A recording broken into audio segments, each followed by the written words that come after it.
Gold trusted gold buyers తాకట్టులో ఉన్న బంగారాన్ని విడిపించి ఈ రోజు ఉన్న మార్కెట్ ధరకే కొనబడును. మరిన్ని వివరాలకు సంప్రదించండి 7771077720. ఈ రోజు కేంద్ర బడ్జెట్ ప్రవేశపెట్టారు సెంట్రల్ మినిస్టర్ అయిన నిర్మలా సీతారామన్. అయితే విశాఖ అలాగే ముఖ్యంగా ఆంధ్రప్రదేశ్కి అయితే మొండి చేసి చూపించారు. విశాఖ స్టీల్ ప్లాంట్ గురించి కానీ ప్రత్యేక రైల్వే జోన్ కానీ ఎక్కడా ప్రస్తావన లేదు. అంతా అసలు ఇది ప్రజలకు ఉపయోగం లేని బడ్జెట్ అని చెప్పి వామపక్ష నేతలు అంటున్నారు. విశాఖలో మనతో పాటు వామపక్ష నేతలు అయితే ఉన్నారు. సార్ చెప్పండి, ఏం చెప్తారు? ఈరోజు ఏదైతే బడ్జెట్ సమావేశాల్లో నిర్మలా సీతారామన్ అనేది బడ్జెట్ అనేది ప్రవేశపెట్టారు. ఈరోజు ఒకటి చెప్తున్నారు, 12 లక్షల ఆదాయం వచ్చిన వాళ్ళకి జీరో ట్యాక్స్ అని. ఈరోజు ప్రధానంగా అది చెప్పేది కూడా శుద్ధ అబద్ధం. ఈరోజు 12 లక్షలు వచ్చే ఎవరైతే ఆదాయం వచ్చిన ఎంప్లాయీస్ ఉన్నారో వీళ్ళంతా కూడా 8 లక్షల రూపాయలు అనేది బ్యాంకులోనే డిపాజిట్ చేస్తే అప్పుడు ఆ యొక్క జీరో ఇంట్రెస్ట్ అనేది ఇస్తారని అంటున్నారు. లేదు అనుకుంటే 4 లక్షల నుంచే ఈ యొక్క ఇంట్రెస్ట్ అనేది పడుతుంది అనేది ఒక పక్క చెప్తున్నారు. రెండోది, ఏదైతే బీజేపీ ప్రభుత్వం ఉండేటప్పుడు విభజన చట్టంలో ఉన్న హామీలన్నీ కూడా మేము నెరవేరుస్తాం, ఆనాడు 5 సంవత్సరాలు కాదు 10 సంవత్సరాలు వెంకయ్యనాయుడు ఆ రోజు పార్లమెంట్లో శపథం చేశారు. తర్వాత ఇప్పుడుకొచ్చి కూడా విభజన చట్టంలో ఉన్న ఏ ఒక్క అంశాన్ని కూడా నేటి వరకు కూడా అది అమలు చేయలేదు. రెండోసారి ఎన్నికల్లో ఇదే గ్రౌండ్లో రైల్వే గ్రౌండ్లో ప్రధానమంత్రి అనేది ఒక హామీ ఇచ్చారు, విశాఖపట్నంలో మళ్ళీ మేము గెలిస్తే రైల్వే జోన్ తప్పకుండా ఇస్తామన్నారు.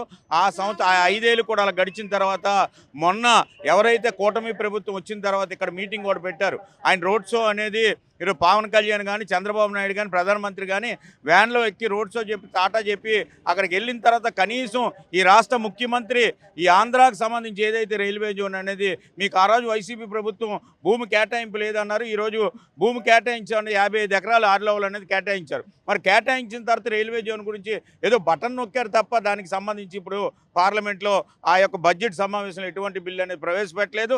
ఆనాడు పోలవరం ప్రాజెక్ట్కి ముందు గెలిచేటప్పుడు ఆయన చెంబుడు నీళ్లు ఒక పిడికిడి మట్టి తీసుకొచ్చి ఇది జాతీయ ప్రాజెక్టుగా మేము నిర్మాణం చేపడతామని ప్రధానమంత్రి హామీ ఇచ్చారు. హామీని నెరవేర్చలేదు. నేటి వరకు కూడా ఆ పోలవరం ప్రాజెక్టు అనేది అలాగే ఉంది.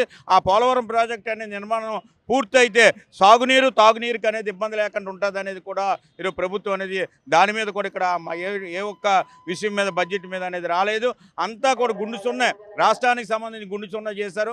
మళ్ళీ కూడా చాలా అన్యాయం చేయడం అనేది మేము సిపిఐగా దీన్ని తీవ్రంగా వ్యతిరేకిస్తున్నాం. చెప్పండి, ఏం చెప్తారు ఈ బడ్జెట్ కోసం? ఇది కేవలం పేద మధ్యతరగతి ఎగువ మధ్యతరగతి ప్రజలకు నష్టం చేకూర్చేది, కార్పొరేట్కి అనుకూలంగా ఉండే బడ్జెట్ అని సిపిఐ తరఫున మేము చెప్తున్నాం. కేవలం 50,65,345 లక్షల కోట్ల రూపాయలు బడ్జెట్ పెట్టారు. ఇందులో సింహభాగం బీహార్ అసెంబ్లీ ఎన్నికలు ఉన్నాయి కాబట్టి అక్కడ ప్రజల్ని ఆకట్టుకోవడానికి ఎక్కువ రాయితీలు ఇచ్చినట్టు ఎక్కువ ప్రకటనలు చేశారు. మనకి 1500 రోజుల నుండి చేస్తున్నటువంటి విశాఖ ఉక్కు కర్మాగార పోరాటం ప్రభుత్వ రంగంలో కొనసాగిస్తామని ఒక మాట చెప్పలేదు.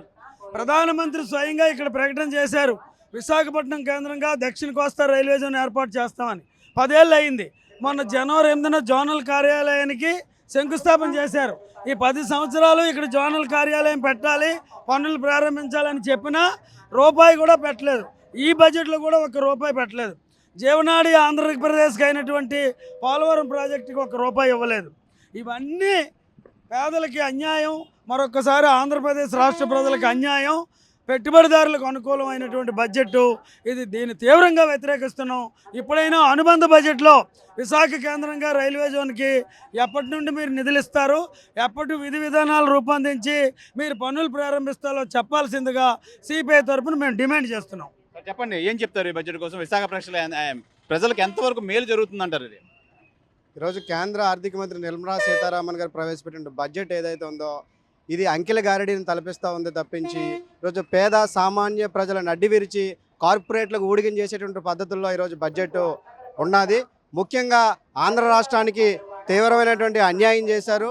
ఈరోజు ఆంధ్రప్రదేశ్కి ప్రత్యేక హోదా కానీ లేకపోతే విభజన చట్టంలో వచ్చిన అంశాలు కానీ ఈ అంశాల ప్రస్తావనే లేదు. ముఖ్యంగా ఉత్తరాంధ్ర ప్రజల దశాబ్దాల కలైనటువంటి విశాఖ కేంద్రంగా రైల్వే జోన్, దక్షిణ కోస్తా రైల్వే జోన్ ఏదైతే ఉందో ఇది ప్రారంభానికి మాత్రమే ప్రధానమంత్రి గారు చాలా ఆర్భాటంగా మొన్న జనవరి 8వ తేదీన వచ్చి చాలా ఆర్భాటంగా ప్రారంభించారు.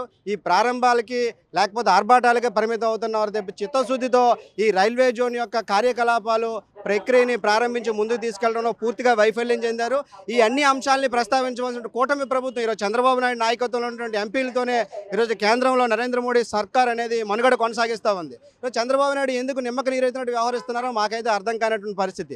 ఆంధ్ర రాష్ట్రానికి జీవనాడిగా ఉన్నటువంటి పోలవరం ప్రాజెక్టు విషయంలో కూడా గత ప్రభుత్వం తాత్సర్యం చేస్తూ కేంద్ర ప్రభుత్వానికి ఊడిగం చేసింది జగన్మోహన్ రెడ్డి నాయకత్వంలో ప్రభుత్వం. ఇప్పుడు చంద్రబాబు నాయుడు నాయకత్వంలో ప్రభుత్వం కూడా అదే పద్ధతుల్లో వ్యవహరిస్తూ ఉంది. ఒకవైపు చాలా వ్యవసాయ రంగానికి చాలా పెద్దపీట వేశామని చెప్పి నిర్మలా సీతారామన్ గారు చాలా ఆర్భాటంగా ప్రచారం చేసుకుని గొప్పలు చెప్పుకుంటూ ఉన్నారు. ఈరోజు రైతులు ఇలా ఏళ్ల బట్టి కనీస మద్దతు ధర ఏదైతే ఉందో ఈరోజు మినిమం సపోర్ట్ ప్రైజ్ కోసం వాళ్ళు నిరాహార దీక్షలు ఉద్యమాలు చేస్తున్నా సరే మీరు ఎందుకు పట్టించుకోవట్లేదు, ఆ అంశాన్ని ఎందుకు ఈ బడ్జెట్లో ప్రస్తావన తేలేదని కూడా మేము అడుగుతూ ఉన్నాం. ఈరోజు వేతన జీవులకి చాలా ఊరట కలిగించాం, మధ్యతరగతి ప్రజలకి ఊరట కలిగించామని చెప్తా ఉన్నారు. ఏ విధమైన ఊరట కలిగించారు మీరు? ఈరోజు చాలా తప్పులు తడగ్గా ఉంది. ఈరోజు 4% ఉన్నటువంటి ఇది ట్యాక్స్ ఏదైతే ఉందో అది 4 లక్షల వరకు ఉన్నటువంటి వాళ్ళు ఎవరైతే ఉన్నారో వాళ్ళకి 0% ట్యాక్స్ ఎగ్జంప్షన్ తప్ప 12% వరకు మాత్రం లేదు. ఇదంతా పూర్తిగా అబద్ధం. 8% వరకు రోజు 8 లక్షల వరకు డిపాజిట్లు కానీ లేకపోతే ఇతర రంగాల్లో ఇన్వెస్ట్మెంట్ చేసిన వారికి మాత్రమే 0% ట్యాక్స్ ఎగ్జంప్షన్ ఉంది. పూర్తిగా మాయ చేయడం, ఇటువంటి మాయ పనులు మానుకొని ఇక్కడ ఏదైతే ఉందో 32 మంది అమరుల త్యాగాల ప్రతీక అయినటువంటి విశాఖ ఉక్కు కర్మాగారం మేము సొంత గనులు కేటాయిస్తాం, లేకపోతే దీన్ని ప్రభుత్వ రంగంలోనే కొనసాగిస్తాం, లేకపోతే దీనికి శైలిలోని విలీనం చేస్తామని స్పష్టమైనటువంటి ప్రకటన లేకుండా మా చంద్రబాబు నాయుడు గారు చాలా మంచి చర్చలు జరిపి 10,000 కోట్ల రూపాయల బడ్జెట్ని తీసుకొచ్చామంటే ఈ ఆంధ్ర రాష్ట్ర ప్రజలు, ముఖ్యంగా ఉత్తరాంధ్ర ప్రజలు, విశాఖ ప్రజలు నమ్మేటువంటి పరిస్థితి లేదు. కాబట్టి మీరు వెంటనే ఏదైతే నరేంద్ర మోడీ సర్కార్కి ఇచ్చినటువంటి మద్దతు ఏదైతే ఉందో ఉపసంహరించుకోవాలి, లేకపోతే ఈ ఆంధ్ర రాష్ట్రానికి ఇవ్వాల్సినటువంటి విభజన చట్టంలో హామీలు కానీ ఈ ఆంధ్ర రాష్ట్రాన్ని సస్యశ్యామలం చేయడానికి, అభివృద్ధి చేయడానికి ఆ విధంగా దోహదం చేసేటువంటి బడ్జెట్ని తీసుకురావాలి. లేని పక్షంలో గతంలో చంద్రబాబు జగన్మోహన్ రెడ్డికి ఏ విధంగా ప్రభుత్వానికి పాడిగట్టారు అదే పద్ధతిలో మీ ప్రభుత్వానికి కూడా పాడిగట్టి పైకి పంపిస్తారని సందర్భంగా సిపిఐ తరఫున హెచ్చరిక చేస్తా ఉన్నాం. చెప్పండి, బడ్జెట్ ఏ విధంగా ఉందని మేము చెప్తారు? ఆంధ్ర రాష్ట్రానికి తీవ్రమైన అన్యాయం అనేది ఈ బడ్జెట్లో జరిగింది. ముఖ్యంగా తెలుగు రాష్ట్రాల విషయంలో కేంద్ర ప్రభుత్వం అనేది ఏమాత్రం కూడా ఈ బడ్జెట్లో అనేది స్పందన లేదు. ఓన్లీ ఎన్నికలను దృష్టిలో పెట్టుకొని బీహార్ని వాళ్ళకి రాయితీలు అనేది ఇచ్చే బడ్జెట్గా ఈరోజు అనేది కేంద్రంలో ఉన్న బడ్జెట్ అనేది ఉన్నది. ఆంధ్ర రాష్ట్రానికి తీవ్రమైన అన్యాయం అనేది బడ్జెట్ జరిగింది. అలాగే పేద ప్రజలకి, సామాన్యులకి ఏమాత్రం కూడా ఈ బడ్జెట్లో అనేది ఊరట అనేది లేదు.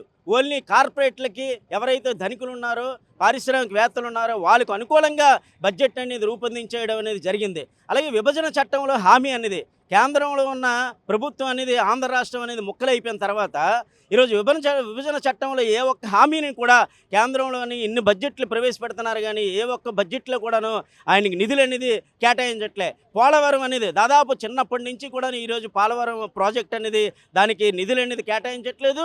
ఏ ప్రభుత్వం వచ్చినా సరే దాన్ని పూర్తి చేయడానికి ఏమాత్రం కూడా చిత్తశుద్ధి కూడా లేదు. ఈరోజు కేంద్ర ప్రభుత్వానికి ఊడిగించేస్తున్నారు. ఈరోజు ఆంధ్ర రాష్ట్రంలో ఉన్న చంద్రబాబు నాయుడు కానీ, పవన్ కళ్యాణ్ కానీ వీళ్ళందరూ కూడాను ఊడిగించేసే పరిస్థితి ఉన్నది. కానీ బడ్జెట్ని వ్యతిరేకించి ఆంధ్ర రాష్ట్రాన్ని ప్రయోజనాల్ని కాపాడుకోవాల్సిన ఏమాత్రం కూడా ఇక్కడ ఉన్న రాష్ట్ర పాలకులు చిత్తశుద్ధి అనేది లేదు. అలాగే స్టీల్ ప్లాంట్ని రక్షించాలనేసి ఏమాత్రం కూడా వీళ్ళకి అనేది చిత్తశుద్ధి లేదు.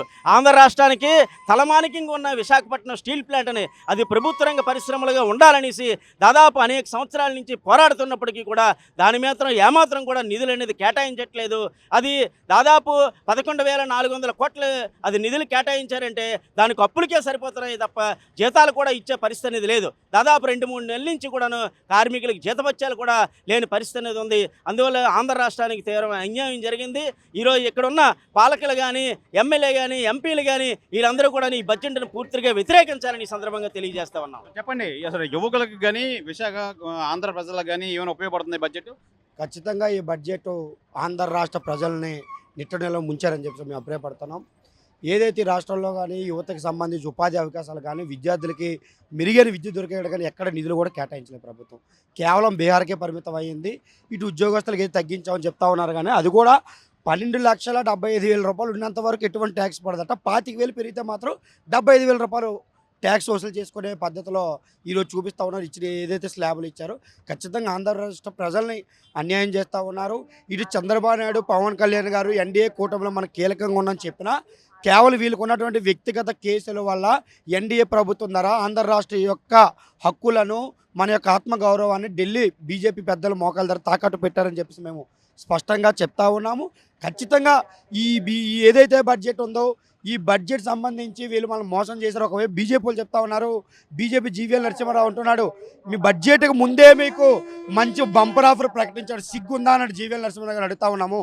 ఈ రాష్ట్రంలో రైతులకు కానీ కార్మికులకు కానీ విద్యార్థి యువజన సంఘం మహిళలకు ఏం కేటాయించారు మీరు చెప్పండి, స్పష్టంగా బహిరంగంగా రండి అని చెప్పేసి మేము అడుగుతా ఉన్నాం. ఈరోజు అంటే తప్పుడు విశాఖ ఎంపీ సంబంధించి భర్త గారు కూడా బడ్జెట్ చాలా స్పష్టంగా ఉందని చెప్తా ఉన్నారు. మీకు బడ్జెట్ పట్ల అవగాహన లేకపోతే ఆర్థిక పుస్తకాలు తిరగేసి మీరు చూడండి తప్ప ఈరోజు ఏదో కూటమి ప్రభుత్వం మీ భాగస్వామి ఉన్నారని చెప్పేసి మీరు వాళ్ళ పాలిష్ కొట్టు విధానాలు మీరు చేస్తే ఈ విశాఖ ప్రజలు విశాఖ ఎంపీని తరిమికొట్టే రోజులు కూడా వస్తాయని చెప్పేసి స్పష్టంగా తెలియజేస్తా ఉన్నాం. ఇది ప్రధానంగా అయితే ఈ ఆంధ్రాకి అయితే మొండి చేయి చూపించారు. కేంద్ర ఈ బడ్జెట్లో అయితే ఎటువంటి ఈ ఫేవర్గా అయితే లేదు. అలాగే ఆంధ్ర జీవనాడైన పోలవరం ప్రాజెక్ట్ కానీ విశాఖ రైల్వే జోన్ కానీ స్టీల్ ప్లాంట్ కానీ ఈ ఎటువంటి బడ్జెట్లోని కేటాయింపు లేదు. అలాగే రానున్న బీహార్ ఎన్నికల కోసం బీహార్కి పట్టం కట్టారు. అసలు ఈ మొత్తానికి ఆంధ్రాకి అయితే ఓవరాల్గా అయితే మొండి చేయి చూపించారని చెప్పి సిపిఐ పార్టీ నేతలు అయితే తెలియజేస్తున్నారు. కెమెరామెన్ అజయ్తో శివరామకృష్ణ టీవీ విశాఖపట్నం నుంచి. మరిన్ని వీడియోస్ కోసం ఛానల్ ని సబ్స్క్రైబ్ చేయండి. లేటెస్ట్ అప్డేట్స్ కోసం వాట్సాప్ ఛానల్ ని ఫాలో అవ్వండి. ఆ లింక్ డిస్క్రిప్షన్ లో ఉంది.